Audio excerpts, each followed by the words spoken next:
ವೀಕ್ಷಕರೇ, ನಾನೇನಾದರೂ ನಿಮ್ಮ ಸುತ್ತಮುತ್ತ ಇರುವ ಯಾವ ವಸ್ತುವು ನಿಜ ಅಲ್ಲ ಅಂದರೆ ರಿಯಾಲಿಟಿ ಅಲ್ಲ, ಅದೆಲ್ಲ ಭ್ರಮೆ ಎಂದರೆ ನಿಮಗೆ ಹೇಗೆ ಅನ್ನಿಸುತ್ತದೆ? ಈ ಥರ ಒಂದು ಕಲ್ಪನೆಗೆ ದಾರಿ ಮಾಡಿಕೊಡುವುದೇ ಯಂಗ್ಸ್ ಡಬಲ್ ಸ್ಲಿಟ್ ಎಕ್ಸ್ಪೆರಿಮೆಂಟ್ ಅಂತ. ಈ ಎಕ್ಸ್ಪೆರಿಮೆಂಟನ್ನು ಥಾಮಸ್ ಯಂಗ್ ರವರಿಂದ 1801ರಲ್ಲೇ ಮಾಡಲಾಗಿತ್ತು.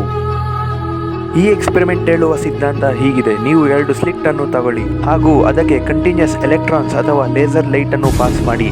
ಅದಾದ ನಂತರ ಅದರ ಮುಂದೆ ಅಬ್ಸರ್ವೇಷನ್ ಶೀಟನ್ನು ಇಟ್ಟಿರಿ.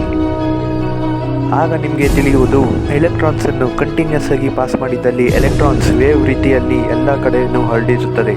ಹಾಗೂ ಎಲೆಕ್ಟ್ರಾನ್ಸನ್ನು ಸಿಂಗಲ್ ಅಂದರೆ ಸ್ಟೆಪ್ ಬೈ ಸ್ಟೆಪ್ ಮಾಡಿದ್ದಲ್ಲಿ ಅದು ಒಂದು ಜಾಗಕ್ಕೆ ಇಲ್ಲ ಇನ್ನೊಂದು 2 ಜಾಗಕ್ಕೆ ಮಾತ್ರ ಸೀಮಿತವಾಗಿರುತ್ತದೆ.